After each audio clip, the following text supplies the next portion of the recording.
All right, before we go on, I put this up here, and it'll change probably, but as much as possible, it's kind of a little mini schedule that I just literally created. So the idea is we've gone over now chapters 1 to 3. That's what we've gone over. Between now and 10 o'clock or 10 to 10, I want to go over 4 and 5. Then when you come in here on Thursday, you'll have your first assignment. All right? And it'll be due 2 weeks from Friday. I will give you Thursday to work on it and all next week to work on it. There'll probably be 3 problems. I will tell you they will get harder as they go on. They will only have stuff in them that is in chapters 1 through 5. That said, I'm going to try to test you with them. In other words, they're not going to be make a program that will input 2 numbers, add them together, and give the result. They won't be anything like that. All right, they'll be designed to make you think. All right, and the reason I won't give them to you till Thursday is I want to do them first. All right, and I don't know what they'll be yet. So, again, chapters 1 to 5 is what we've done then in weeks 1 through 2. We'll assign the first homework. Thursday will be lab, and all next week will be lab. All right, then after that, when we get back that next week, whatever that is, and I don't even care. Then we're going to go over chapters 6 through 8. Chapter 6 is on arrays and pointers. All right? Arrays, pointers, and strings. Then we'll do chapter 7, which is on bitwise operators, and chapter 8, which is on the preprocessor. You can actually use C to write macros. All right? And I'll show you how to do that when we get to that point. Then you'll have your second assignment, and you'll have at least 2 class periods, if not 3, to work on that. All right? Then we'll go over chapters 7 to 12, which is kind of a hodgepodge. 7 and 8 are the most important because they go over structures and unions. All right? And they talk a little bit about file handling. The other stuff we'll just kind of go over briefly.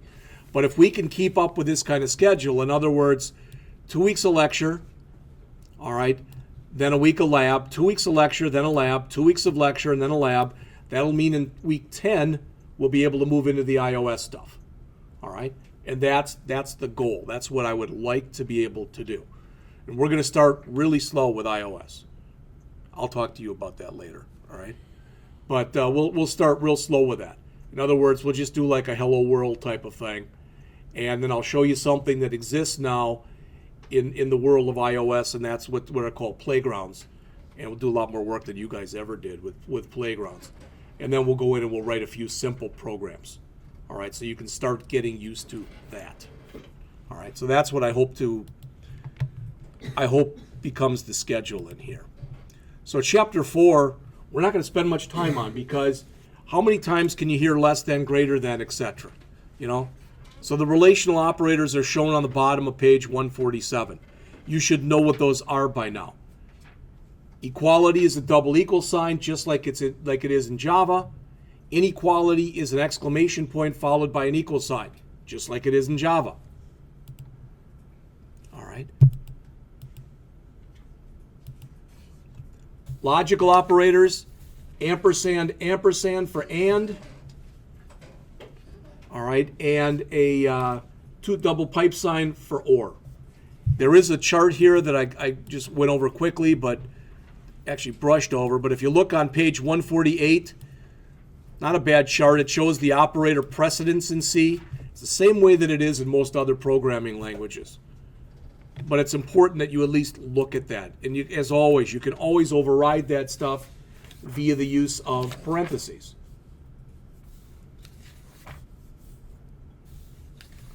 All right, so the logical stuff starts on 154, and it goes on. Does this look familiar? Short circuit evaluation. You should all know what that is by now. That means if I write code that looks like this, so I don't want to write on that one, so I'll create a new one here. So if I write code that looks like this, int x equal 10, int y equals 15. And then later on I write something like if x greater than 3 and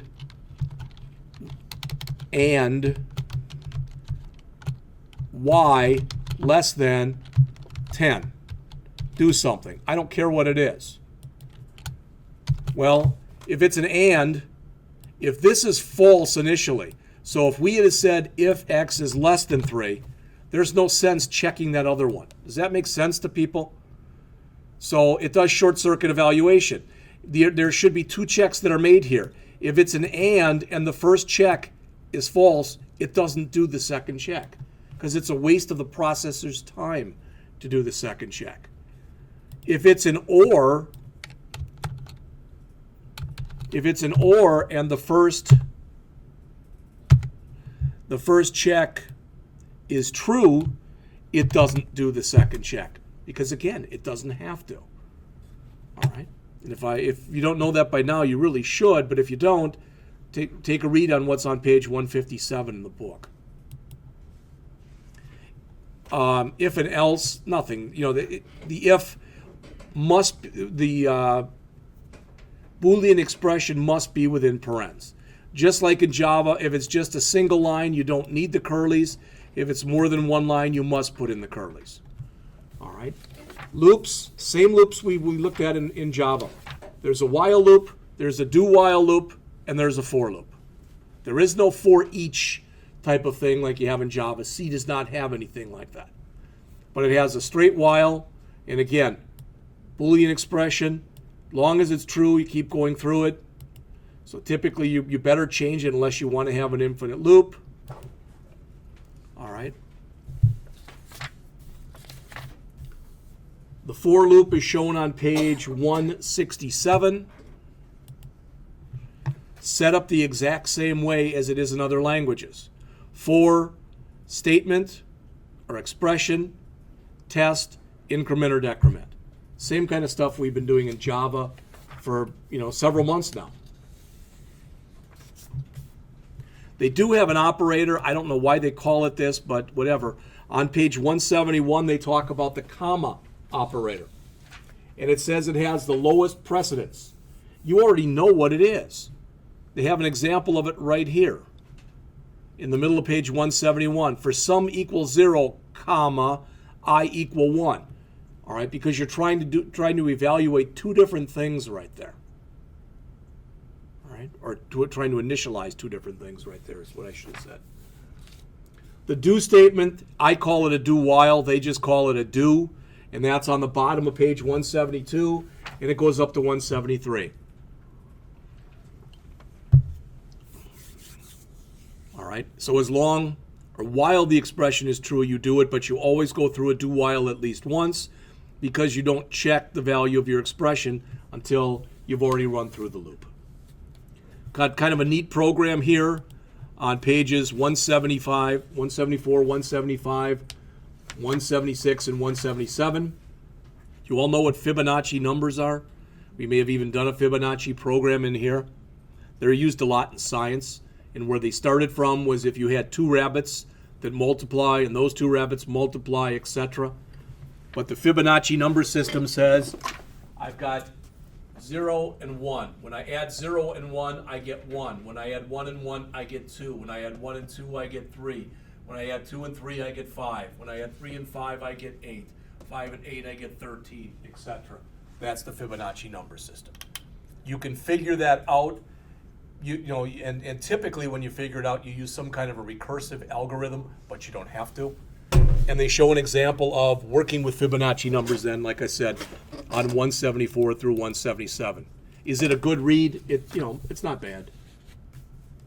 On page 178, pretend that page doesn't exist in your book. You should never, ever, for any reason, use a go-to statement. Just because the language supports it doesn't mean you should ever use it. All right? C supports break and continue just like Java does. Break to get you out of whatever control structure you're currently in. Continue to drop down and go up to the next iteration of a loop typically. Examples of that on 179 and 180 in the top of 181. The switch statement works virtually the same as it does in Java. The switch in C, unless they've changed it, and I don't think they have, all right, it has to be something. If you look in here at the example, it's on the bottom of page 181. They're switching on a character, and that's okay.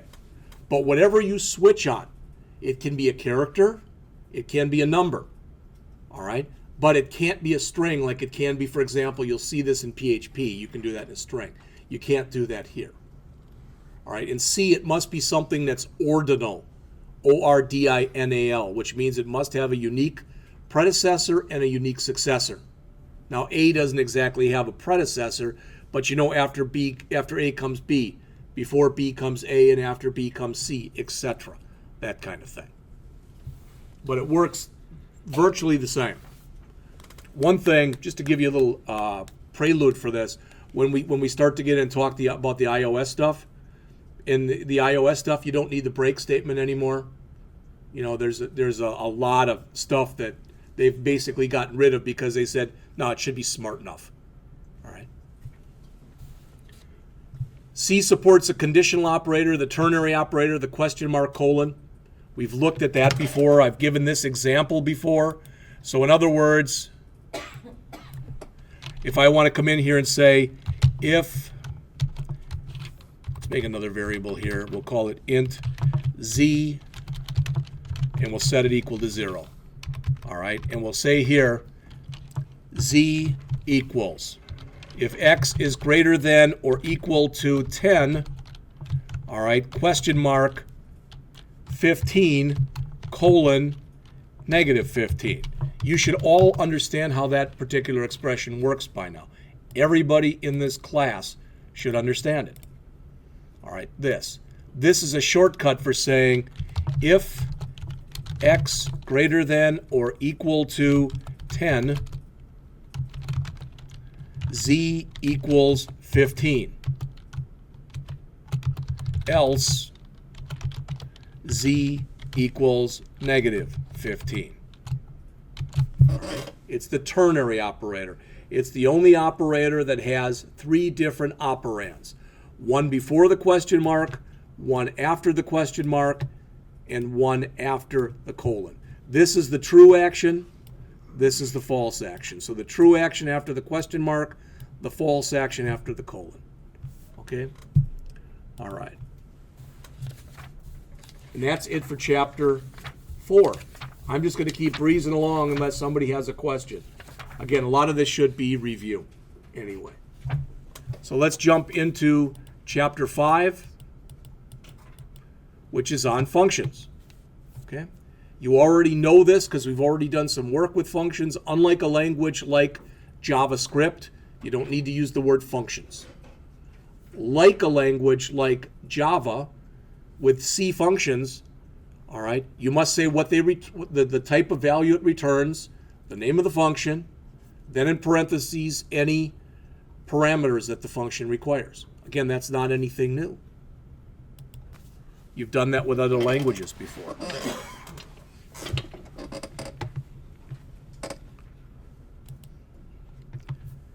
If your thing is a void, you don't have to have a return statement. I will tell you that in the olden days of C, you had to always have a return statement. Even if it was void, you needed to say a return colon. Had to. If you didn't, you'd get a syntax error. You don't have to do that anymore. Now, this is new. So everybody, please listen to this and take a look at this in your book. This is on pages 203 and 204. All right? It says here, functions should be declared before they're used. ANSI C provides a new function declaration syntax. So if you put something like what's shown here, this double, if you put that at the top of your program, what that says is somewhere in your program you're going to have something that's called square root. It's going to return a double and it's going to take a double. Does that make sense? Remember how I told you before that main didn't have to be on the top, that it could be anywhere in the program? If you put it anywhere in the program, you have to prototype like that.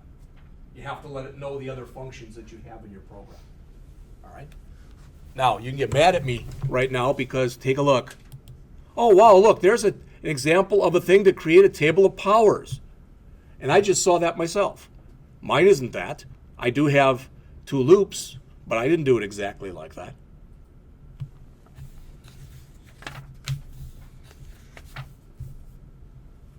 And if you run that, boy, you can even see, look at that. All right. They do mention on the bottom of page 205, the author says there, function definitions and prototypes have certain limitations. You're going to learn about all of this stuff as we go on in here. All right. You can use the word static, and we've used the word static before. All right. But there's also a word that's called extern. And if you are working, let's assume you're working on a project with scores of other people. So maybe there's 50 of you working on a project. And you're all working on different bits and pieces, different parts of the same project. What you oftentimes do is you take the variables and the functions that you're going to be using throughout the project, and you stick the prototypes or the variable declarations in your own header file. All right. If you've got the word extern, so if I were to say int c, I'm creating a new variable, okay? But if I say this, if I say extern int c, what you do is you say, hey, compiler, that's defined someplace else. You go find it. So this is especially important if you're sharing code. All right? All right. Then they talk about, near the bottom of the page, they talk about auto and register. Okay? Well, if I write a for loop and I write this, it's a real simple for loop. Let's just say that goes from 1 to 10. So I say for int I equals 1, I less than or equal to 10, I plus plus. Okay? Sometimes when you're writing a loop like this, all right, sometimes you want to make sure that that variable, not if you're going from 1 to 10, but maybe if you're going from 1 to a trillion or something, okay? You want to make sure that that code executes as fast as possible. So what you can do is I'm going to remove that int I, and I'm going to just change this. So I'm going to say for I equals 1, I less than or equal to, and let's just say we were putting a really honking big number in here. Something like that. Then what I can do is, instead of saying int I right here, which I can do, but I can say this. Register int I. And if I say that, what the system tries to do is there's special parts. There's something, a special area that's right near the CPU that's a register area, and it tries to create the variable there. Since the variable is as close as it can possibly be to the CPU, it'll be faster. All right, it has to do with the internal way that the computer is built. That's the good news. The bad news is there's only about 5 of them typically on most computers, and the computer might be using it for other things. And if you ask for this, and if it's not available, it automatically does this. Which is this, and that's the same thing as just saying this. And you have no way of knowing whether or not it's actually going to use that, unless you hook the system clock up to it and you start making checks. All right. We'll talk about some of that stuff as we go on in here. So, call by value, just the same way it is that basically that it is in other languages. By default, things are called by value. All right, that shouldn't be new to anyone. The call by reference is what we'll get to in the next section after this. What I kind of liked about this too is what they do here, starting on page 209, is they develop a program that's a little bit bigger. So you'll notice they say this is how you should set it up. You put your pound includes, your pound defines, your main, and all the other stuff that you need. All right, so this example would be in several different files. Main would be in one file, whatever that is, FTC or fct.c it looks like, would be in another file. prn.c would be in another file. You can do that. You oftentimes do that in C programs. All right. So they explain that. That was another thing I liked about the book, is they just start talking about it here. Okay. All right. in your code, and we won't spend very much time on this, but just so you know, in your code, it is totally legal, legit for you to use something that's called assertions. All right? And what's an assertion? If I assert something, I'm claiming that it's true. All right? With an assertion, what you can do is you can put something out there, and if it doesn't work, you've got control over what error message or whatever prints from there. We're going to hit on this in later chapters, but the author says here, the C system supplies the standard header file assert.h, which the programmer can include to obtain access to the assert macro, which is in chapter 8. The assert macro says here we want to show how the programmer can use assertions to facilitate the programming process.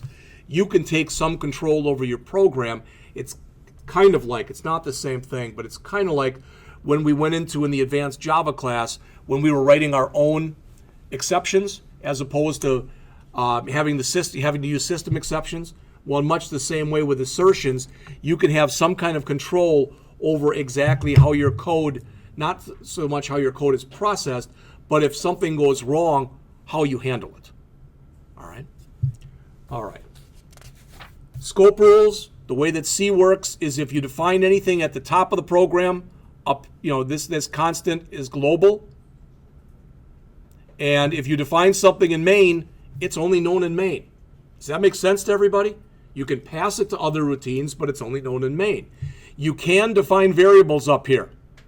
It's recommended that you don't do so, that you don't have global variables for the same reason we've talked about in other classes before. It's just considered poor programming practice to do that. All right, so here if you want some more of the storage classes, I already mentioned auto to you, and I already mentioned extern to you. All right? Auto's the default, so you never see it in code. Extern, again, means that it's been defined someplace else.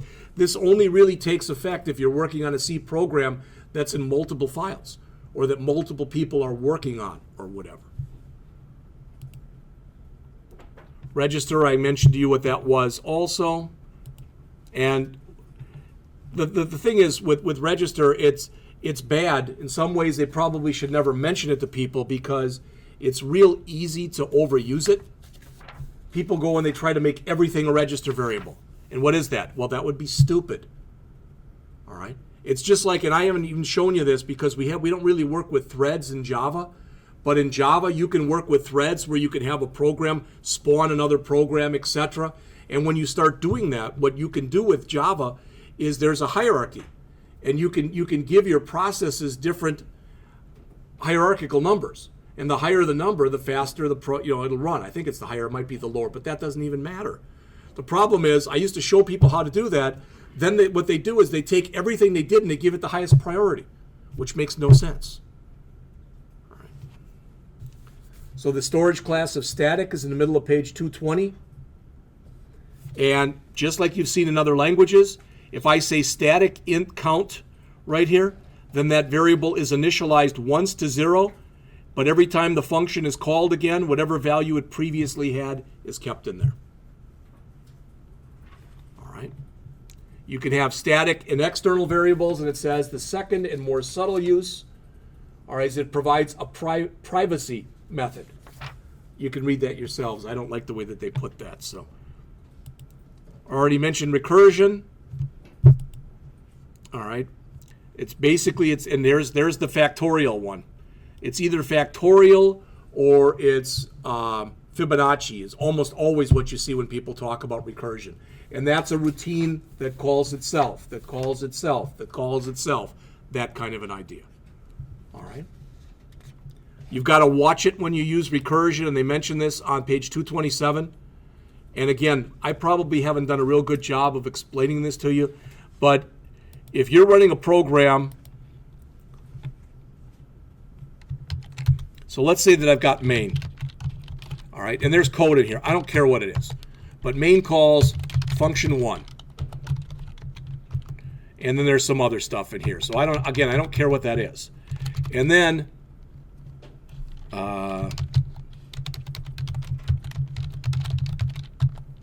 you've got function 1, and that's got some code in here. and that calls function 2. So I'm going to just stop it right there, basically. But just imagine that we kept going, and we kept going, and we kept going. Again, you may or may not be aware of this, but what happens is every single time the system is running and it has to give up control from one routine to another routine, it goes and copies every single thing that it has. It copies it to the stack. It copies all the values of the variables. It copies the state of functions. It copies everything. All right? So you got to do that. Then it's got to do it again here. Then it's got to do it again here. All right? Well, that's not that bad a thing because there's a difference between all these. When you have recursive programs, it still does the same thing. And that's what really slows down recursive programs. If you don't believe me, write yourself a recursive program and ask for like the Fibonacci, like the 150th Fibonacci number. It's amazing how slow it'll be. And it's all because of that, because of all the copying that it has to do. And throwing stuff on the stack and then grabbing it back down or back off again. And that's what they talk about here under this limitation efficiency considerations on page 227. And then they have to, I guess, this Towers of Hanoi thing. I don't know why people do that, but they feel the need that they have to show that program. Okay.